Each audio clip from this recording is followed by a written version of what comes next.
Iyon, nag-request na nga ulit si Mrs. Munggo daw ang gusto. Siyempre ating pagbibigyan ng hindi magligalig. Dini nga ako namili sa Atlantic Superstore. At dini sa International Flavors nakakabili ng mga produktong Pinoy. Kumuha na nga ako diyan ng munggo at saka aring chicharon. Dalawa na ang isa'y pulutan. At iyan ang ating mga nabili. Iyon, tapos nang mamalengke, ako uuwi na. Kakalabas ko nga lang pala sa trabaho. Ay malapit lang sa shop yung Superstore kaya ako'y doon na namili. May 15 minutos din ang aking biyahe pa uwi. At ako ngayon nakauwi na. Arinat, magluluto na tayo. Kalahati lang na rin ating lulutuin at marami. Inilagay ko lang aring munggo din sa strainer at atin na rin uhugasan. Ay tubig lang ha, walang sabaw.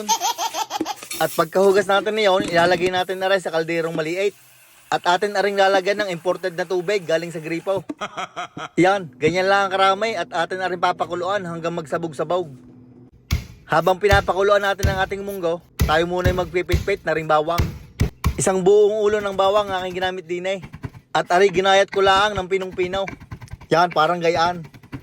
Sunod naman ang laging kasama ng bawang, aring sibuyas. Sibuyas na pula ang aking ginamit. Kung may puti, pwede naman.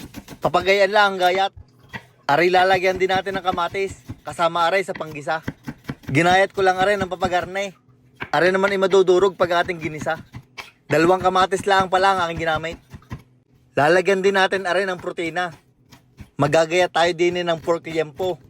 Ay bahala na kayo kung gaano kadamay. At aray na ho ang mga sangkap ng ating gulay na munggo.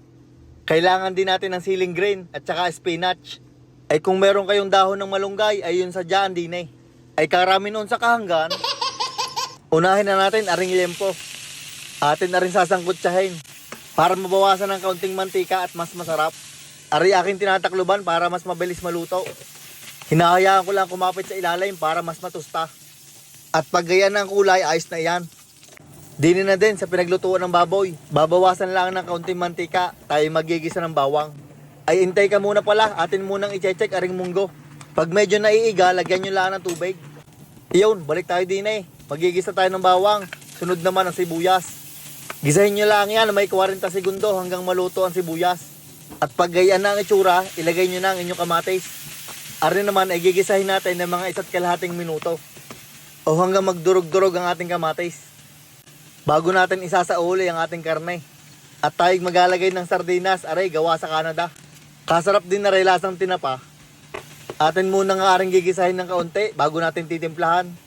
Maglalagay tayo ng 344 paminta. Kaunting patak na ring patis. Hahaluin lang ng bahagya bago natin ilalagay aring munggo. Aring nga pala pinakulang ko na may 40 minutos o hanggang magsabog-sabog yung mga munggo. Iyon, hinalo ko lang rin ng kaunti bago ko dinagdagan ng tubig. Pwede nyo din dagdagan ng tubig para maraming sabaw.